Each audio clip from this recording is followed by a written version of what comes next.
అక్కరాజ్పేట field assistant Narsimhulu గారిది చనిపోవడం బాధాకరము. ఆయన గత 15 రోజులుగా అనారోగ్యంగా చికిత్స పొందుతున్నాడు. 10 సంవత్సరాల నుంచి మా దగ్గర ఈజీఎస్లో ఫీల్డ్ అసిస్టెంట్గా పనిచేస్తున్నాడు. ఆయన చనిపోవడం బాధాకరము.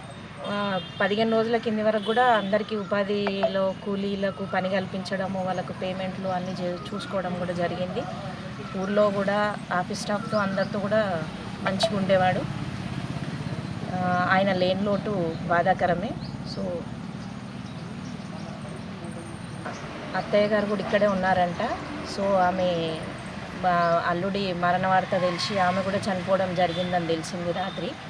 సో ఆమెది కూడా బాధాకరమే.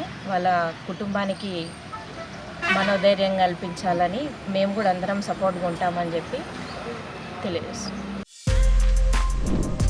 For more videos like this, subscribe Big TV channel.